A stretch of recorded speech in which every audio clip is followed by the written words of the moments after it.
السلام علیکم ورحمۃ اللہ وبرکاتہ۔ بسم اللہ الرحمن الرحیم، الحمد للہ رب العالمین والعاقبۃ للمتقین والصلاة والسلام علی سیدنا ونبینا محمد وعلی آلہ واصحابہ اجمعین۔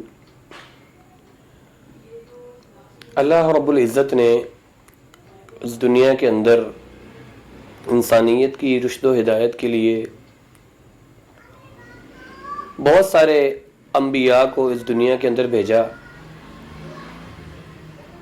پھر ان انبیاء کے لیے اس دنیا کے اندر کہ وہ لوگوں پر ہدایت کا کام کر سکیں ان کو 7 صحائف اور کتابیں عطا فرمائیں۔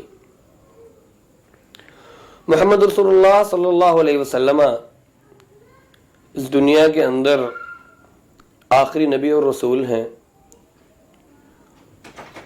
اور ان کے لیے اللہ رب العزت نے ان کو یہ کتاب قرآن مجید عطا فرمائی۔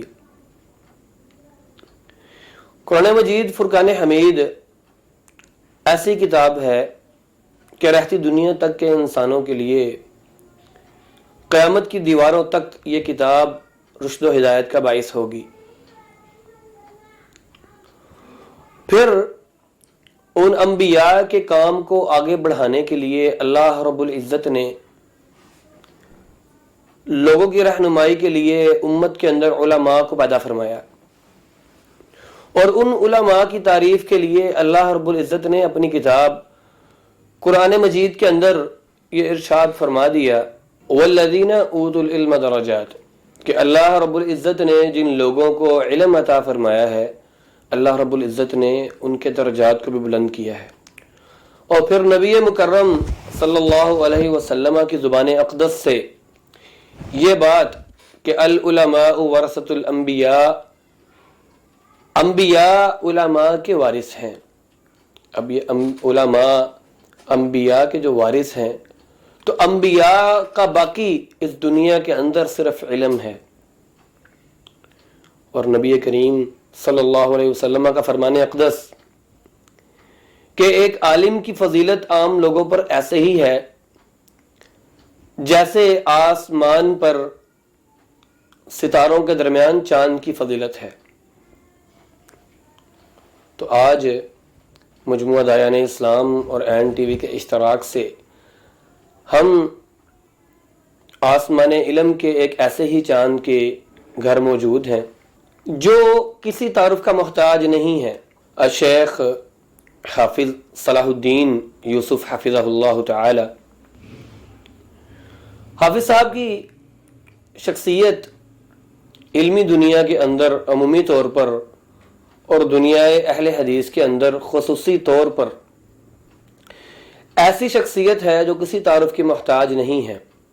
اگر کوئی شخص حافظ صاحب کو شکل سے یا نام سے نہ بھی جانتا ہو تب بھی اس کے گھر میں موجود قرآن کی یہ تفسیر احسن البیان ضرور اس کے پاس موجود ہوگی، کہ جو اس اردو زبان کے اندر چھپنے والی تفسیروں کے اندر ایک ممتاز حیثیت رکھتی ہے، اور یہ حافظ صاحب کا سب سے بڑا تعارف ہے جو لوگوں کے گھروں میں موجود ہے۔ آج کسی کو بھی ہلکے پھلکے کسی مسائل کا معلوم کرنے کے لیے وہ کسی سے رابطہ کرتا ہے یا کوئی تفسیر پڑھنے کی خواہش کرتا ہے تو بڑی آسانی کے ساتھ اس کو بتا دیا جاتا ہے کہ آپ تفسیر احسن البیان پڑھیں، انشاءاللہ آپ کو آپ کے مسئلے کا حل مل جائے گا۔ تو یہ حافظ صاحب کی ایک بہت بڑی کوشش ہے۔ اسی طرح سے حافظ صاحب کی کتاب خلافت و ملوکیت کی تاریخی اور شرعی حیثیت، اس نے اور اس تفسیر نے حافظ صاحب کے کام اور حافظ صاحب کے نام کی دھاک علمی حلقوں پر بٹھا دی۔ اور پھر اگر آپ حافظ صاحب کی کتب کا جائزہ لیں، کیونکہ ہم نے ان کے گھر پہ آنا تھا، ان کے ساتھ گفتگو کرنی تھی، اس کے لیے تیاری کی ضرورت محسوس ہوئی، تو جب حافظ صاحب کی کتب کا جائزہ لیا کیونکہ عمومی طور پر بھی ان کی بہت ساری کتب زیر مطالعہ پہلے بھی رہی ہیں، مطالعے کا شوق بھی ہے. تو کل یہ چیز محسوس کی کہ حافظ صاحب نے کوئی موضوع ایسا چھوڑا نہیں ہے جس پر حافظ صاحب کی تحریر یا کتاب موجود نہیں ہے، چاہے وہ فقہ اور تفکیر کے مسائل ہوں،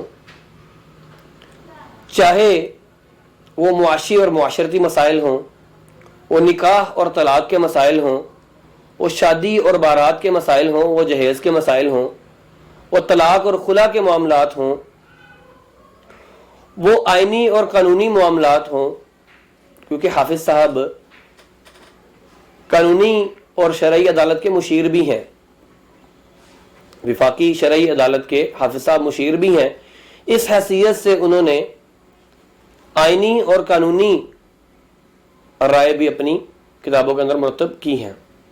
پھر اسی طرح سے آج کے معاشرے کا ایک بہت بڑا آج کے وقت کا ایک فتنہ، حدیث کا انکار حدیث پر بھی حافظ صاحب نے قلم اٹھایا ہے، اور 2 کتابیں دفاع حدیث کے نام سے یہ حافظ صاحب نے 2 جلدوں کے اندر ضخیم کتابیں چھاپی ہیں، جس میں فتنہ انکار حدیث کے جو سرکردہ لوگ ہیں، مولانا امین اصلاحی اور اسی طرح سے غامدی اور مولانا امین اصلاحی کے جو استاد تھے فراہی، ان پر، اور آج کے بھی جو ایسے لوگ ہیں جو فکر غامدی سے متاثر ہیں اور حدیث کا انکار کرتے ہیں، اللہ رب العزت نے حافظ صاحب کے قلم کو بڑی وسعت عطا فرمائی ہے، اور ہزاروں صفحات حافظ صاحب کا یہ قلم علمی اور اصلاحی ایسے شاہپارے دے چکا ہے کہ شاید ہی آنے والے وقتوں میں کوئی عالم دین اس قدر لکھا ہوا کام کر سکے. کیونکہ حافظ صاحب کے صرف جو الاعتصام کے اندر کالم چھپے ہیں، وہ ان کی تعداد تقریباً 350 کے قریب ہے، اور جو حافظ صاحب کی مختلف موضوعات پر کتب ہیں وہ تقریباً 150 سے 155 کے درمیان ہے، جو آج دنیا کے اندر لوگوں کی اصلاح کے لیے موجود ہیں. تو اللہ رب العزت حافظ صاحب کو برکتوں سے نوازے. اپنی علالت کے باوجود حافظ صاحب نے ہمیں ایک پدرانہ شفقت کرتے ہوئے وقت بھی دیا، اپنے گھر میں دعوت بھی دی. تو آج مورخہ 3 جولائی بروز جمعہ ہم حافظ صاحب کے گھر موجود ہیں. تو انشاءاللہ العزیز آج ان سے، ان کی زندگی کے جو پہلو ہیں ان پر ان سے بات چیت کی جائے گی. اللہ رب العزت ہمارے لیے اور آپ سب کے لیے اس کو فائدہ مند بنا دے. سب سے پہلا جو ہمارا سوال ہے آپ سے، آپ کا سمجھانی پس منظر، آپ کے والد محترم کا نام کیا ہے، ان کا پیشہ کیا تھا، کس ذات کے ساتھ، کس برادری کے ساتھ آپ کا تعلق ہے؟ ہماری رہائش ہندوستان میں پاکستان بننے سے پہلے شہر جے پور میں تھی، اور یہ علاقہ راجپوتانہ کہلاتا ہے. اسی حساب سے ہماری ذات ہے راجپوت. والد صاحب کا نام حافظ عبدالشکور رحمہ اللہ، بڑے ماشاء اللہ دین کی سمجھ رکھنے والے تھے. اگرچہ مدرسے میں نہیں پڑھے تھے لیکن دین کی ماشاء اللہ بہت سمجھ تھی، قرآن کو بہت اچھی طرح سمجھتے تھے. صبح جو سے تلاوت کرتے ہمیں مارا مطلب سمجھاتے. پیشہ کی تجارت کاروبار رہا کبھی مختلف قسم کے. یہ مختصر خاندانی قسم کا ہے. آپ کا جو اصل نام ہے اور پھر یہ سعد صلاح الدین کا نام جو ہے، یہ اصل نام کیا تھا اور پھر بعد میں سعد صلاح الدین؟ والد صاحب نے تو محمد یوسف نام رکھا تھا. وہ حقیقت الفقہ کے مصنف جو تھے نا جے پور وہ ان کے استاد تھے. ان سے انہیں ترجمہ پڑھا تھا، تو ان کے نام پر ہی میرا نام محمد یوسف ہو گیا تھا۔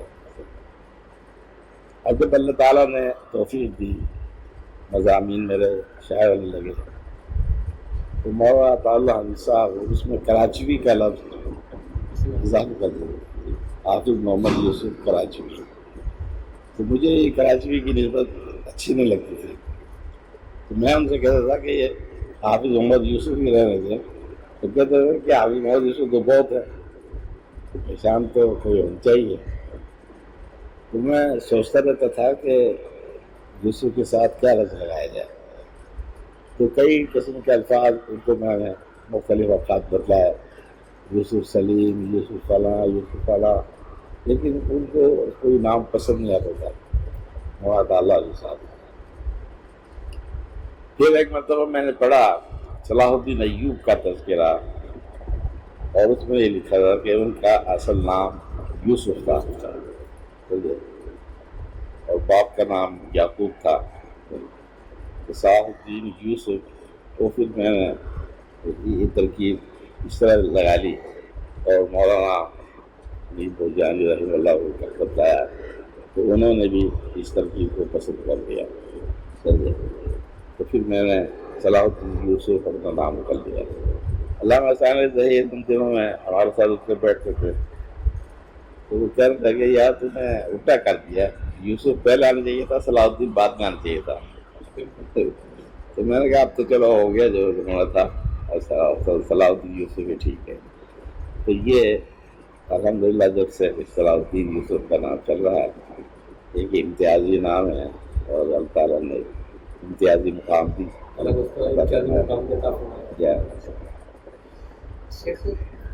کی پیدائش ایک یعنی مشترکہ ہندوستان کی پیدائش ہے آپ جی، پھر آپ لوگ ہجرت کر کے پاکستان کب آئے ہیں؟ آپ کی عمر کتنی تھی؟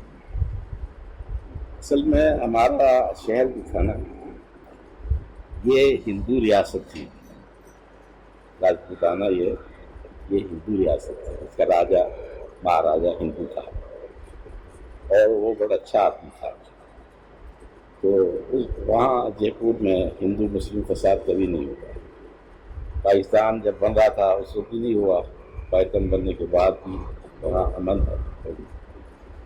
اس لحاظ سے ہمارا کوئی پروگرام پاکستان آنے کا نہیں تھا، پرامن علاقے میں رہ رہے تھے، گزارا ہو رہا تھا۔ تو لیکن ہمارا ایک بڑا بھائی جو ہے وہ 1947 میں لوگوں کا آنے جانے کا سلسلہ بڑا، وہ کسی اپنے دوستوں کے ساتھ وہ آ گیا پاکستان۔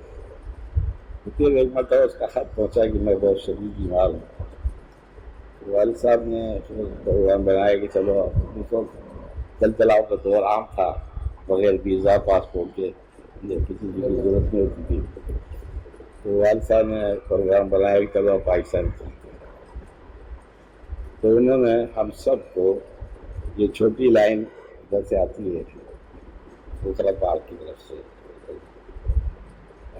جودھ پور ہوتی ہوئی سندھ آتی ہے، تو ہم سب گھر والوں کو انہوں نے اس میں اٹھا دیا، اور خود وہاں رہ گئے کہ چلو میں باقی اس چیز میں ٹھکانے لگا کے میں آ جاؤں گا۔ پھر بعد میں وہ بھی آ گئے۔ پہلے ہم نے حیدرآباد میں قیام کیا، میری عمر جب ہم لوگ وہاں سے ہجرت کیے جے پور سے، میری عمر 3 یا 4 سال کی تھی۔ اس طرح پھر حیدرآباد سے بعد میں عائشہ پر کراچی چلے گئے، کراچی کی مستقل رہائش ہوگی۔ کتنی عمر میں آپ نے جو ہے وہ پڑھائی شروع کی ہے، اسکول کی یا مدرسے کی؟ اصل میں وہ اس طرح ہجرت کی وجہ سے کوئی باقاعدہ تعلیم کا سلسلہ شروع نہیں ہو سکا میرے لیے، اسکول جانے کا یا اس طرح کا۔ پہلے تو ہم حیدرآباد میں قیام پذیر رہے، اور وہاں والد صاحب سے وہاں سے کراچی چلے گئے، لیکن مجھے وہیں چھوڑ دیا میری بہن اور بہنوں کے پاس، میں ان کے بچے سے کھلاتا تھا۔ اس وجہ سے وہ تعلیم کا سلسلہ وہ نہیں ہو سکا۔ جب وہ کراچی گئے تو ناظرہ پڑھائی کے لیے انہوں نے مدرسے میں داخل کرا دیا. تو ناظرہ قرآن مجید جب ختم ہوا تو ہمارے استاد تھے قاری محمد بشیر تبتی، اللہ تعالیٰ ان کی محفوظ فرمائے. وہ گھر پر آئے اور کہنے لگے آپ نے تو بچے کو گھر پر بٹھا لیا ناظرہ کے بعد، اس کو حفظ میں لگائے. اچھا گھر کا بچہ ذہین ہے، ہوشیار ہے، تو اس کو حفظ میں لگائے. تو والد صاحب نے ان کے کہنے پر حفظ میں لگا دیا. اللہ نے ذہن دیا تھا 1 سال میں قرآن مجید حفظ کر لیا.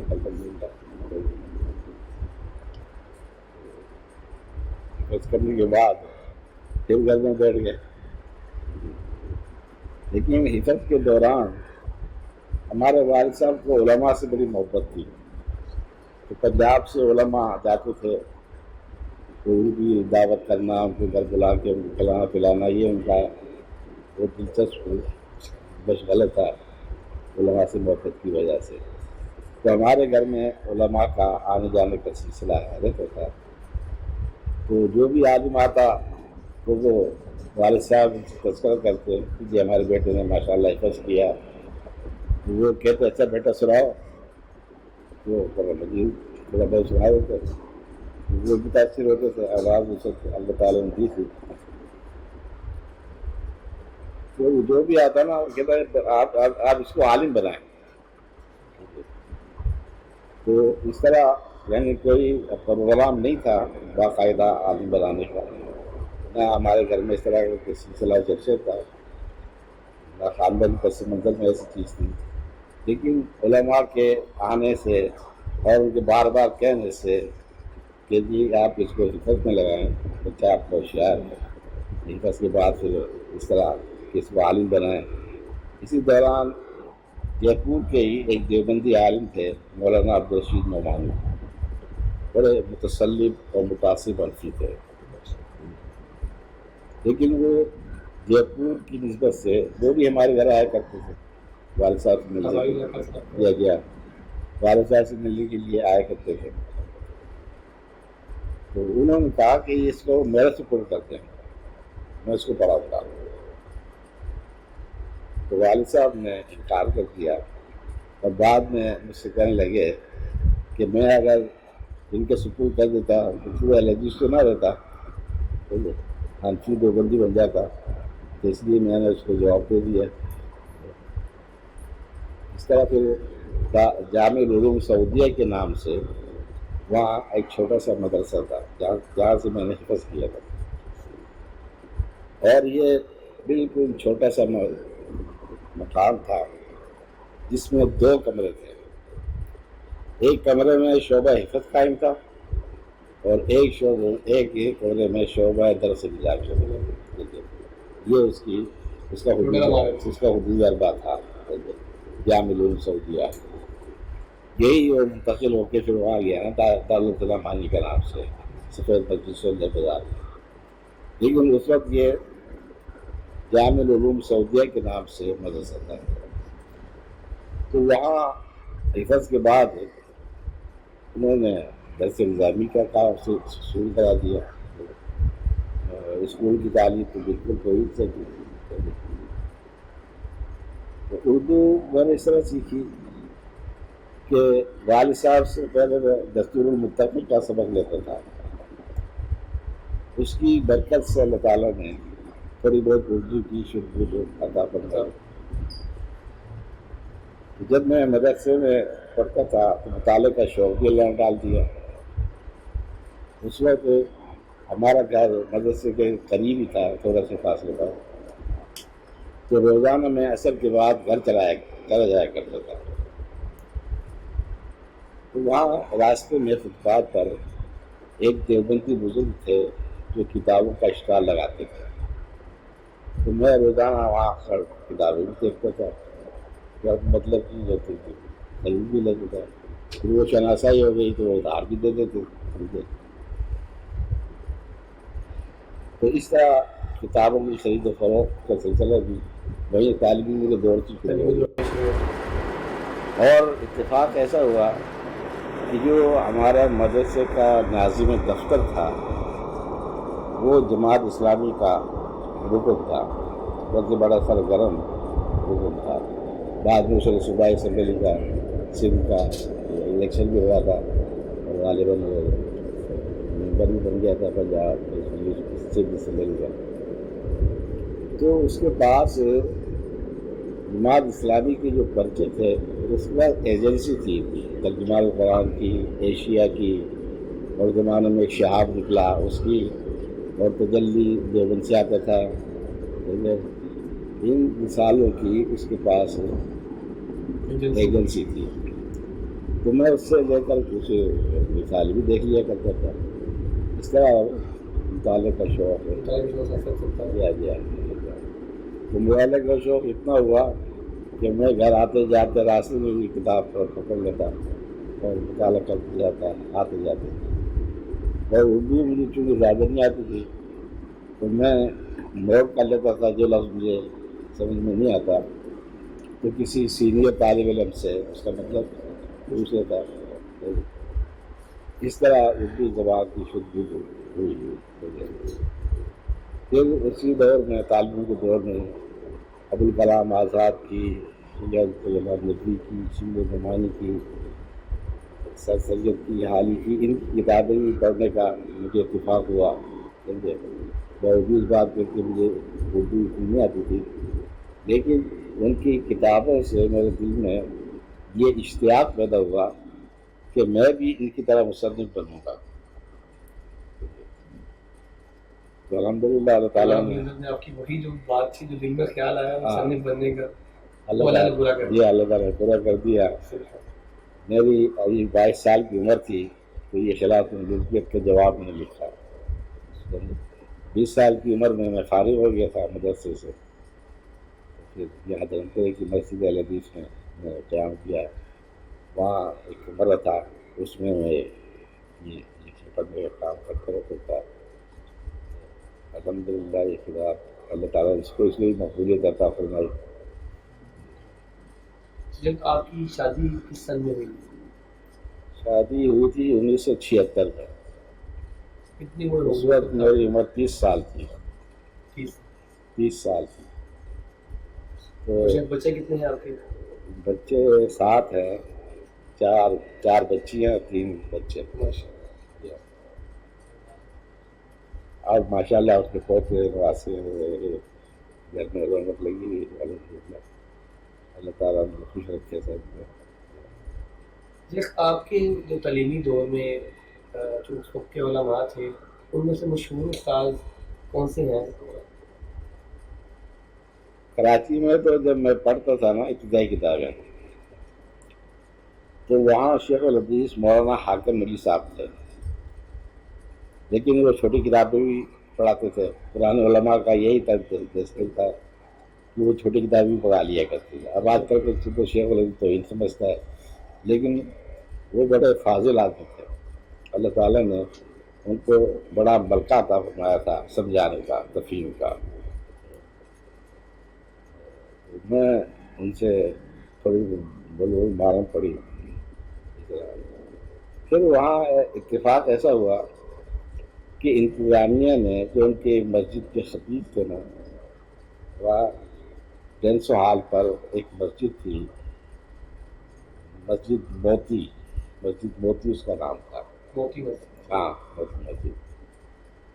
تو اس میں جمعہ اہل حدیثوں کا ہوتا تھا اور باقی نماز حنفیوں کی ہوتی تھی۔ یہ کا سلسلہ چل رہا تھا۔ تو وہاں کے جو خطیب تھے اہل حدیث مولانا عبدالجبار جہلوی، تو ساری عمر وہ تدریس تو انہوں نے کی نہیں، لیکن انتظامیہ نے ان کو مدرس مقرر کر دیا۔ اب تدریس کا ان کو تجربہ نہیں تھا، ہماری تشفی نہیں ہوتی تھی، تو ہم نے انتظامیہ سے کہا کہ یہ جو استاد آپ نے رکھے ہیں اپنے تعلقات کی بنیاد پر، یہ کو تو تجربہ نہیں ہے، اس لیے آپ اچھے استاد کا انتظام کریں۔ انہوں نے کہا نہیں جی ہمارا تو یہی فیصلہ ہے کہ یہی رہیں گے، یہی استاد۔ یا تو پھر ہم 2-4 طلباء کو جو شوق رکھتے تھے علم حاصل کرنے کا، یا اللہ نے دل میں شوق ڈال دیا تھا، سمجھے، جن میں سے میں بھی ایک تھا، سمجھے۔ یہ پروگرام بنایا کہ پنجاب میں چل کے تعلیم حاصل کرتے ہیں، یا چنانچہ ہم 4-5 طالب علم، وہ بلتستانی تھے، میں کراچی کا تھا، وہ تو وہاں چلے گئے اوڈر والا، اس وقت تو مامو کانجن میں مدرسہ نہیں تھا، اوڈر والے میں تھا، میں یہاں لاہور آ گیا، تقریب اسلام لاہور میں، بڑا دور غزنوی زندہ تھے اس وقت، تو اس طرح پھر یہاں تعلیم حاصل کرتا رہا۔ مولانا عطا اللہ حنیف صاحب کا گھر بالکل سامنے تھا مدرسے کے، مدرسے کا دروازہ ہے ہاں اس کے سامنے ان کی رہائش تھی، تو وہ دو دکانوں کی کتابوں کی دکان بھی ان کے بیٹے کی وہاں تھی، تو ان سے ملاقات رہتی تھی، وہ بھی مطالعے کا شوق دلاتے رہتے تھے، فلاں کتاب پڑھو، فلاں کتاب پڑھو، فلاں رسالہ پڑھو، فلاں مضمون پڑھو، اس طرح وہ بھی ترغیب دیتے تھے۔ باقاعدہ تو ان سے پڑھنے کا اتفاق نہیں ہوا، 2 مرتبہ کوشش کی کہ ان سے سنت نسائی پڑھی جائے، لیکن مسجد جو مدرسے کے منتظمین تھے ان کے ساتھ ان کے تعلقات اچھے نہیں تھے، شروع سے ہاں، تو وہ انہوں نے اجازت نہیں دی، مولانا دور غزنوی نے بھی اجازت نہیں دی۔ اس کے بعد ان کی وفات کے بعد پھر ایک بار کوشش کی، تو دوسرے استاد جو تھے حافظ رشید گوڑوی، اللہ تعالیٰ مغفرت فرمائے، تو انہوں نے روک دیا کہ نہیں، اجازت نہیں ہے پڑھنے کی، میں گھر جا کے پڑھتا تھا سنن نسائی۔ بہرحال اس طرح ان سے تو پڑھنے کا باقاعدہ اتفاق نہیں ہوا۔ تو یہاں مدرسے میں استاد تھے، ایک تو مولانا عبدالرشید مجاہد آبادی تھے، ایک گوڑ کے حافظ عبدالرشید گوڑ بھی تھے، اور جو شیخ الحدیث تھے وہ حافظ محمد اسحاق حسینوی وہ تھے، وہ شیخ الحدیث تھے اور بڑے سخت مزاج کے تھے، طلباء کو سختی کے ساتھ ڈانٹ کے رکھتے تھے۔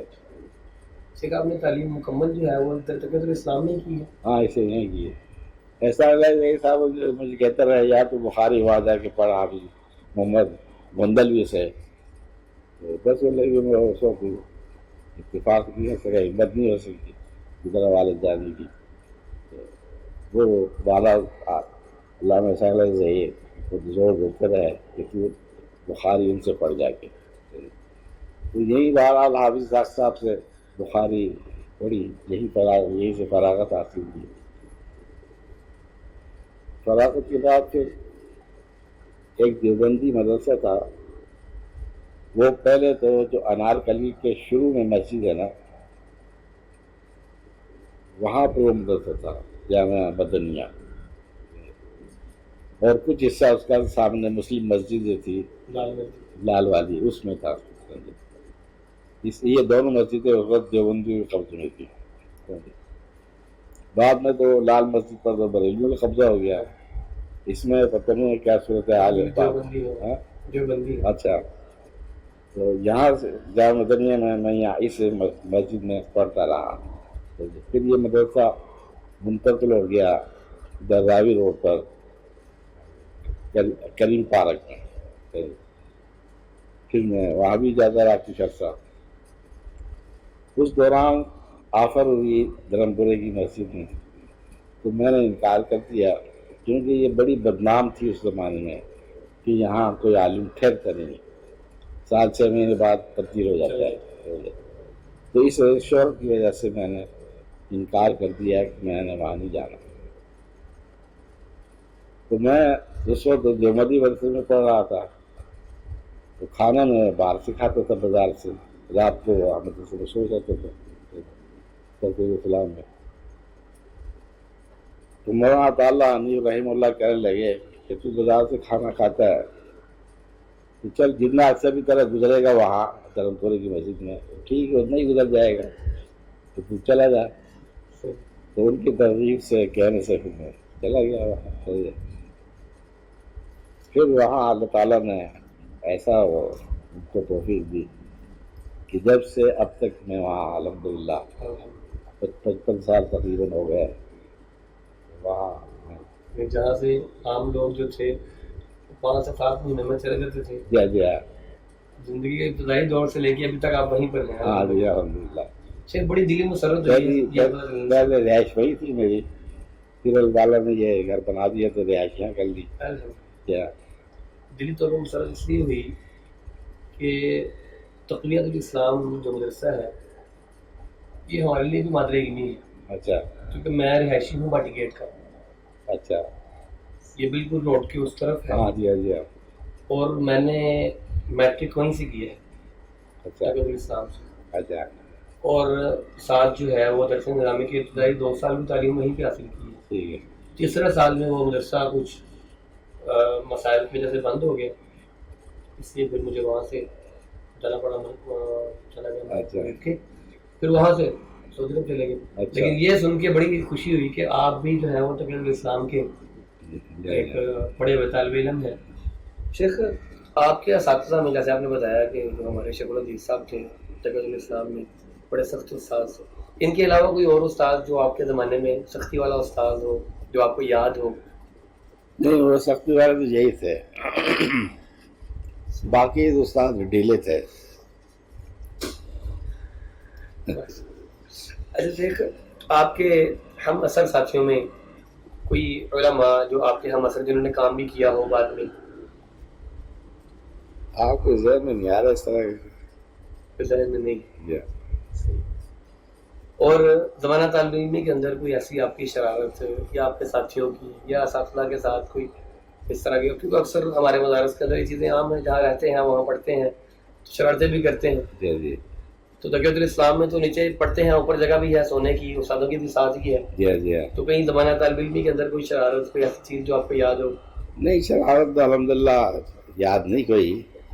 البتہ ایک مرتبہ جب فاطمہ جینا اور صدر ایوب کا مقابلہ تھا نا صدارتی انتخاب کا،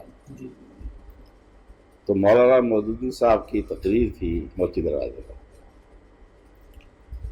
تو ہمیں حافظ اسحاق صاحب کے مزاج کے پتہ تھا نا کہ ہم اجازت لیں گے تو انہیں اجازت نہیں دیں گے. تو ہم بغیر اجازت لیے ہی 4-5 طالب علم وہاں تقریر سننے چلے گئے. جب واپس آئے تو ان کا پارا چڑھا ہوا تھا، سمجھے. لیکن دوسرے اساتذہ نے سفارش کی کہ یہ ذہین طالب علم ہیں، ان سے ہمیں کوئی شکایت نہیں ہے، تو آپ ان کے ساتھ نرم رویہ اختیار کریں. تو انہوں نے فرمایا کہ اچھا چلو میں 1 ہفتے کے لیے ان کا کھانا بند کر دیتا ہوں. دوسری صورت تو نہیں دیتا، لیکن 1 ہفتے کے لیے کھانا بند کر دیتا ہوں. ہاں، پھر ایسا ہی ہوا. وہ تقریر چونکہ بہت اہم تھی اس صدارتی انتخاب میں، بڑے گرما گرمی تھی، اس لیے ہمیں شوق تھا کہ یہ تقریر ضرور سنی جائے. وہاں مولانا مودودی صاحب نے فاطمہ جناح اور صدر ایوب خان ان دونوں کا موازنہ کرنے کے لیے بڑا دلچسپ فقرہ بولا انہوں نے کہ ایک طرف ایسا مرد ہے جس میں سوائے مرد ہونے کی کوئی خوبی نہیں، اور دوسری طرف ایسی عورت ہے جس میں سوائے عورت ہونے کی کوئی خرابی نہیں. بڑا دلچسپ فقرہ ہے، وہ ابھی تک یاد ہے. آپ کے مطالعے کا جو شوق ہے، دنیا اس کو، جو آپ کے قریبی لوگ ہیں وہ جانتے ہیں کہ آپ کو مطالعے کا بڑا، آپ کو اس کا جنون کی حد تک شوق ہے مطالعے کا. تو یہ ذوق آپ کو اپنے باتوں میں اپنے بتایا بھی ہے، تو یہ آپ اس ذوق کو کیسے آپ نے پایا زمین تک پہنچایا؟ کیسے شوق پیدا ہوا اتنے مطالعے کا اور اتنا لکھنے کا؟ بدلایا نا، جو مدرسے کا جو دفتر تھا، ناظم دفتر، وہ جماعت اسلامی کا آدمی تھا، اس کے پاس یہ پرچے جایا کرتے تھے، تو ان سے میں لے کر پڑھ لیا کرتا تھا. تو اس طرح وہ شوق اور زیادہ بڑھ گیا. پھر جب میں یہاں لاہور آیا، مولانا تعالیٰ حنیف صاحب کی مشاورت سے کوئی اچھی کتاب ہوتی تو کہتے یہ خرید لو، تو اس کا مطالعہ کرنا ہے، تو پیسے ہوتے تو میں خرید لیتا تھا. اسی طرح ایک مرتبہ انہوں نے کہا کہ اہل حدیث امرتسر کی مکمل فائل 200 روپے میں مل رہی ہے. مجھے انہوں نے کہا کہ تو یہ فائل لے لے. تو اس وقت 100-200 کی بڑی امید ہوتی تھی. تو میں سستی کی نہیں لیا وہ فائل میں 200 روپے میں. حالانکہ 200 روپے میں اتنی زبردست فائل مل رہی تھی. بہرحال نہیں لے سکا. اس طرح وہ ترغیب دیا کرتے تھے، فلاں کتاب لے لو، فلاں کتاب لے لو، اس کا پڑھو. یا اپنے پاس ان کے پاس ایسی چیز ہوتی تو وہ اس کا مطالعہ کروا دیتے. تو اس طرح مطالعے کا سلسلہ یہاں لاہور میں بھی جاری رہا. ان کے پاس بھی رسالے آتے تھے، معارف و برہان دہلی سے، اعظم گڑھ سے معارف، اس طرح کے علمی رسالے آیا کرتے تھے. وہ بھی میں ان سے لے کر پڑھ لیا کرتا تھا. اس طرح سے اللہ تعالیٰ نے لکھنے کا از خود موقع پیدا فرما دیا مطالعے کی برکت سے. یا کسی سے کوئی رہنمائی نہیں لی لکھنے کے سلسلے میں، ضرورت بھی نہیں پیش آئی. تو میں طالب علم کے زمانے سے ہی مضمون لکھنا شروع کر دیے تھے. تجلی کا جو مدیر تھا نا عامر عثمانی، وہ بہت زبردست اردو لکھتا تھا. ہاں، بڑا زبردست انشا پرداز تھا اردو کا، شورش کاشمیری کی طرح. شورش کاشمیری کو بھی اللہ نے اس طرح بڑا زبردست موقع دیا تھا، بولنے کا بھی اور تحریر کا بھی. تو یہ شورش کاشمیری کا ہفتہ روزہ چٹان نکلتا تھا، اور وہاں تجلی آتا تھا دیوبند سے. تو میں اس کا بھی نیاز مند تھا، اس کی تحریر میں پڑھ کے متاثر ہوتا تھا.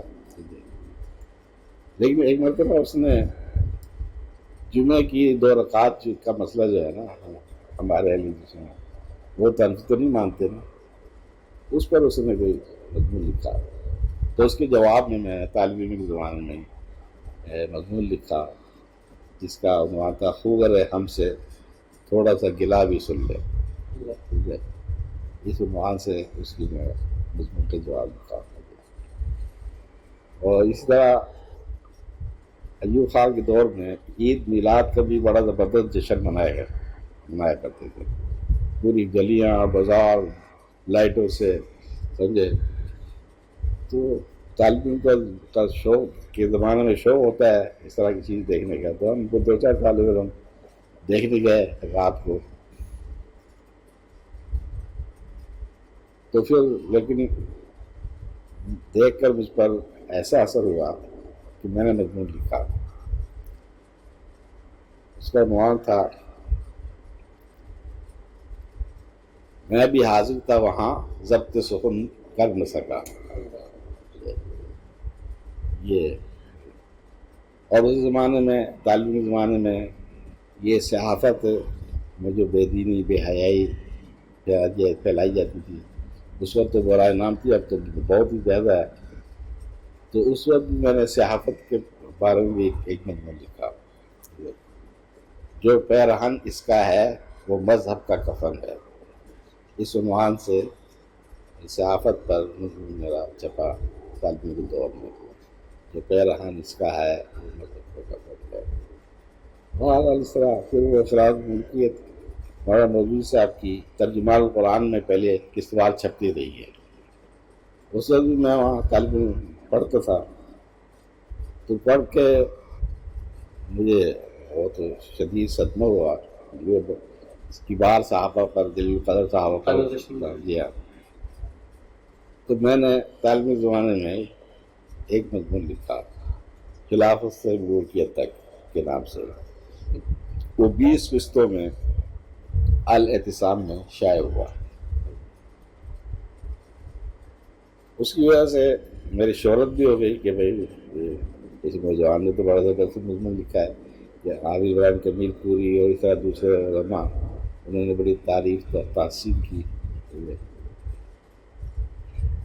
لیکن وہ مضمون چونکہ ناقص تھا، طالب علم کے زمانے کا تھا، تو میرے دل میں خیال آیا کہ اب یہ کتاب خلافت ملوکیت مولانا مودودی صاحب کی کتابی شکل میں چھپ گئی ہے، تو میں بھی اس کے جواب میں کتاب ہی لکھوں. مولانا تعالیٰ عنی صاحب سے میں نے ذکر کیا تو وہ آمادہ نہیں ہوا کچھ اور تو نے جو لکھ دیا نا وہی کافی ہے. لیکن میری طبیعت بے چین رہی اور میں ان کی رائے کے برعکس میں نے یہ لکھنا شروع کر دیا. میرے ذہن میں اللہ تعالیٰ نے ایسا خاکہ بنایا کہ اس خاکے کے مطابق میں نے اس کو لکھنا شروع کر دیا. اس میں ان کی مشاورت رہنمائی اگرچہ شامل رہی ہے لیکن وہ چاہتے تھے کہ اب اس کی ضرورت نہیں ہے. لیکن بہرحال اللہ تعالیٰ نے یہ کام لینا تھا, اللہ تعالیٰ کی توفیق سے سر انجام پا گیا. اور اس وقت میری عمر اتنی چھوٹی تھی اور میں ویسے بھی دبلا پتلا تھا, عمر خود بھی چھوٹا عمر دبلا پتلا, تو وہ لوگ یقین نہیں کرتے تھے کہ چھوکرا ہے ایسی علمی کتاب دیکھی کتاب لکھ دے. تو بہت سے لوگ یہ کہتے تھے کہ یہ کتاب تو مولانا عطا اللہ حنیف صاحب کی لکھی ہوئی ہے لیکن نام حافظ صلاح الدین کو دے دیا ہے, جبکہ یہ بات بالکل خلاف واقع تھی. میں ایک مرتبہ حج پہ گیا تو بیت اللہ میں جو ام القرا کا ایک طالب علم تھا وہ وہاں کہنے لگا کہ یہ لوگ آپ کی کتاب کے بارے میں شکوک و شبہات کا اظہار کرتے ہیں کہ یہ کتاب آپ کی لکھی ہوئی نہیں ہے. تو میں نے اس کو کہا کہ دیکھو اس وقت ہم بیت اللہ میں بیٹھے ہوئے ہیں جو دنیا کا سب سے مقدس مقام ہے. اگر کسی کے پاس کوئی دلیل ہے تو وہ مجھے یہاں لا کے دکھائے, ورنہ میں تو یہاں مسجد حرام میں بیٹھ کر کہتا ہوں کہ یہ کتاب لفظ بلفظ میری لکھی ہوئی ہے. سمجھے؟ تو شاید اس کو اپنا شبہ تھا, بات ختم ہو گئی, کسی کو لایا تو نہیں ہو. اس طرح بہرحال لوگوں کے شکوک و شبہات رہے کہ یہ کتاب شاید میری لکھی ہوئی نہیں ہے. کم عمری کی وجہ سے, ہاں جی ہاں, اور چھوٹے خط کی وجہ سے لوگ سمجھتے تھے. جی ہاں. جی, خلافت اور ملوکیت بڑی اہم کتاب ہے اور یہ آپ کی پہلی کتاب بھی ہے. تو اس زمانے میں اس کی مخالفت کے لیے, کیونکہ جماعت اسلامی کے لیے مولانا مودودی صاحب کے خلاف کوئی کتاب لکھ دینا, جماعت اسلامی تو انڈیا پاکستان بننے سے پہلے سے ادھر سے ہی ادھر آئی, تو ایک ہولڈ کرنے والی جماعت تھی علاقوں میں, اس کے بندے, ایجنسیز, ان کے رسائل, پھر ان کے مولانا مودودی کے رد میں کتاب لکھ دینا, تو آپ کے لیے ایک مشکل پیش نہیں آئی؟ نہیں, اس زمانے میں کسی میں سے آج ہے اگر کوئی کتاب لکھ دے تو قاتلانہ حملے شروع ہو جاتے ہیں. نہیں, ایسا تو کوئی مسئلہ نہیں ہوا. اور وہ کتاب بھی پھر میں نے اپنے خرچے پر چھپائی تھی, پہلا ایڈیشن. وہ زمانے میں لیتھو کتابت چلتی تھی, پیلا کاغذ ہوتا تھا, ہاتھ کی کتابت, وہ لیتھو کہلاتی تھی. تو اس زمانے میں 5,000 روپے پہلے ایڈیشن میں میرا خرچ آیا.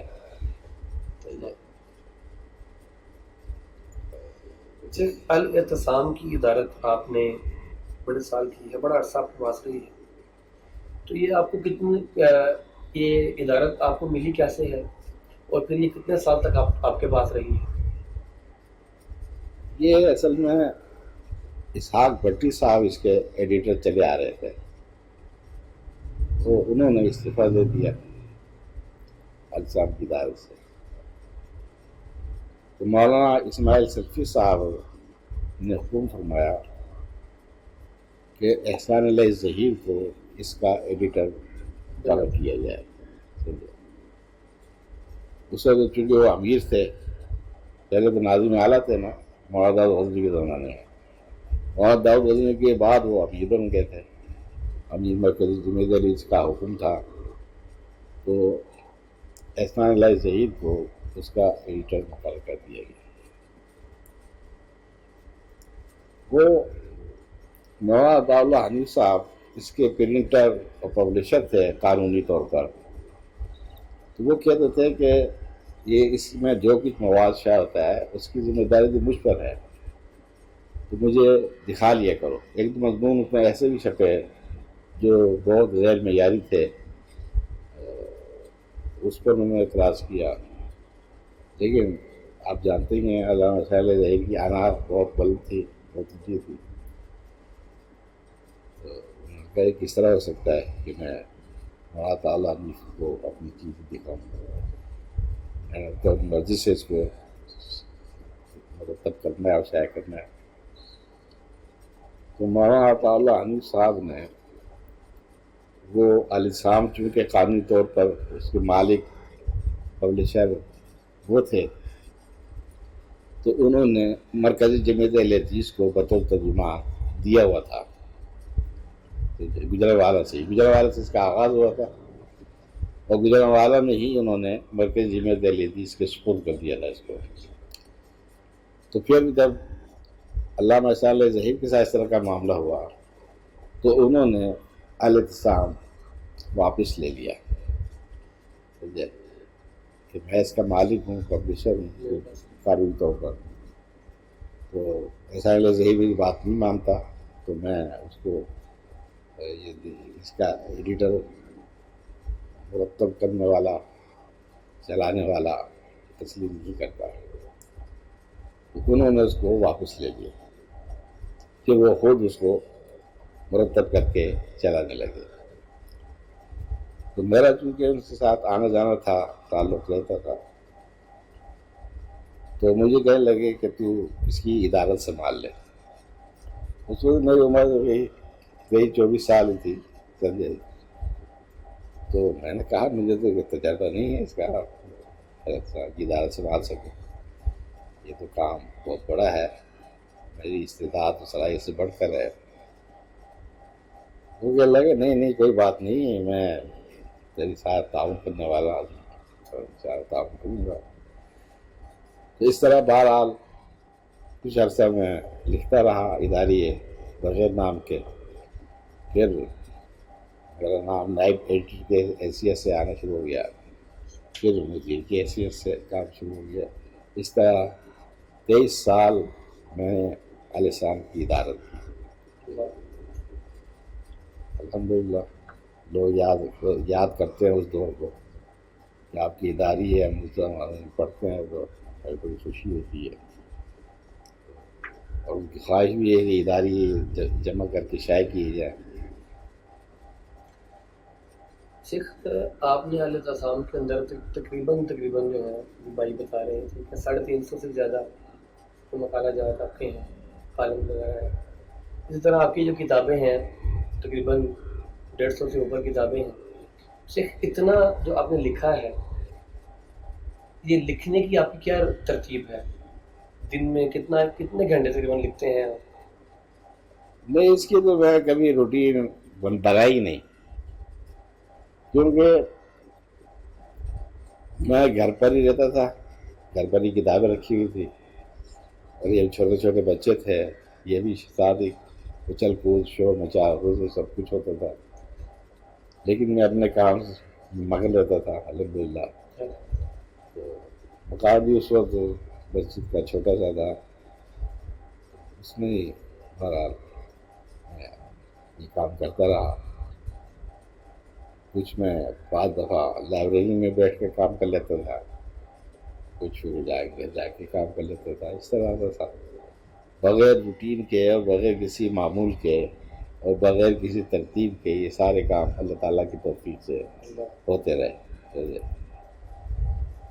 تو جب بھی کوئی ایسی چیز آتی کہ اس کا جواب دینا میں ضروری سمجھتا تھا تو الحمدللہ اللہ تعالیٰ کی توفیق سے میں لکھتا تھا. مولانا اصلاحی صاحب کا حد رضن کے بارے میں جب موقف سامنے آیا تو اس زمانے میں اور بھی بعض دوسرے لوگوں کا موقف اسی طرح کا تھا. ان سب کے جواب میں نے ایک کتاب لکھی، حد رضن کی شرعی حیثیت اور مغالطات و شبہات کا ازالہ. تو یہ بھی اس زمانے میں لکھی تھی. اسی طرح اور چیزیں کچھ چیزیں. اللہ رب العزت نے تفسیر احسن البیان کو اردو پڑھنے والے لوگوں کے اندر ایک بڑا مقام عطا فرمایا. جی. پھر شاہ فہد کمپلیکس سے اس کا چھپ جانا اور پوری دنیا میں ایسے لوگوں میں تقسیم ہو جانا جو اردو پڑھنے والے ہیں، جاننے والے ہیں. کیونکہ آج یہ کتاب، یہ تفسیر امریکہ، لندن، کینیڈا، یعنی یورپ کے ملکوں میں، ایشیا میں، ہر جگہ پر جہاں پر اردو جاننے والے لوگ موجود ہیں، یہ موجود ہے. جی اللہ نے بڑا اس کی شرف مقبولیت بخشا ہے. تفسیر احسن البیان لکھنے کا آپ کے ذہن میں کیسے یہ بات آئی کہ تفسیر لکھی جائے؟ نہیں، میرے ذہن میں تو کچھ نہیں تھا. اصل میں عبد المالک مجاہد صاحب مختصر حواشی والا قرآن مجید مرتب کروانا چاہتے تھے.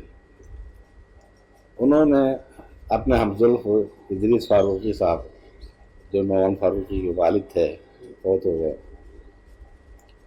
ان کو ان کے سپرد یہ کام کیا. اور عبداللہ مجاہد صاحب نے کہا کہ آپ جو لکھے ہیں وہ حافظ صلاح یوسف کو دکھا لیے گا.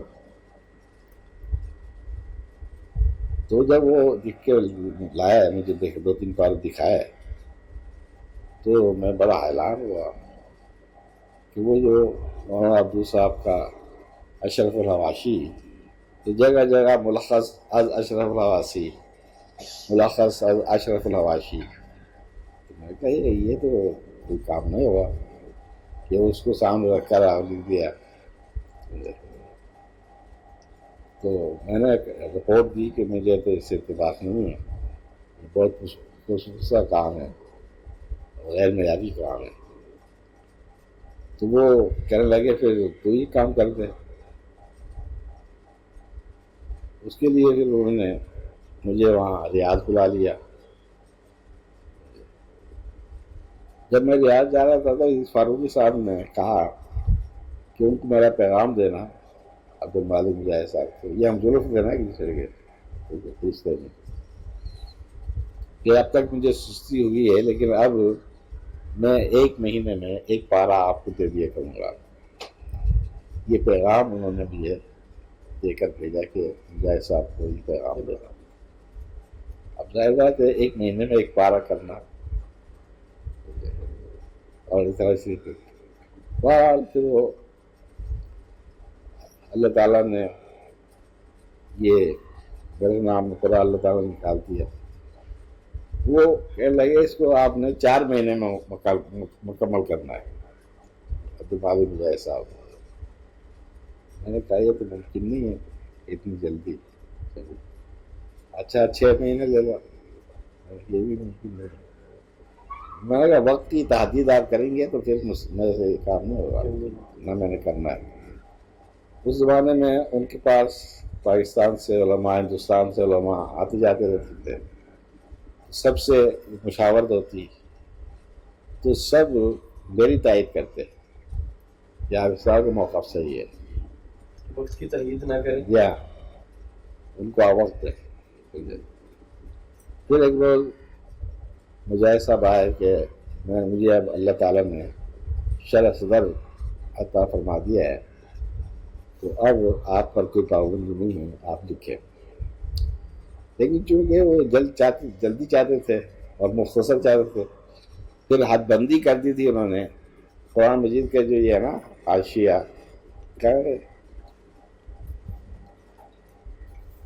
یہ جو شبیر احمد عثمانی کا قرآن مجید تھا نا، اس کا فوٹو انہوں نے لیا، اور یہ حاشیے میں جتنی جگہ تھی نا، انہوں نے کہا اس صفحے کا حاشیہ اس صفحے کے اندر ہی رہنا چاہیے، اس سے باہر ہو جانا چاہیے. ہاں اس سے باہر نہیں جانا. یہ جگہ کی پابندی انہوں نے کرا دی. لیکن وہ تو ممکن نہ ہو سکا، بات تھوڑا زیادہ ہوتا گیا، جو بعد میں آخر میں لگاتے گئے. تو اس طرح بہرحال 11 مہینے میں 4 مہینے تو میں وہاں ہی رہا، لیکن میرا وہاں دل نہیں لگا. تو میں نے کہا کہ میرا تو یہاں دل نہیں لگا، مجھے آپ جانے دیں، میں گھر پر ہی اس کام کو مکمل کروں گا. چنانچہ پھر میں یہاں آ گیا، گھر پر ہی یہ کام مکمل کیا. السام سے تو ادارہ جو استعفیٰ دے کے گیا تھا نا، اس لیے اس کا تو مسئلہ ختم ہو گیا تھا. تو یہ اس طرح 11 مہینے میں یہ کام مکمل ہوا. مولانا صفی الرحمن مبارک پوری کو انہوں نے کہا کہ آپ اس پر نشانی کر دیں. تو مولانا ایک مرتبہ وہاں آئے ریاض میں، تو میں نے ان سے پوچھا کہ آپ نشانی کر رہے ہیں تو آپ کوئی مشورہ دیں اسی بارے میں.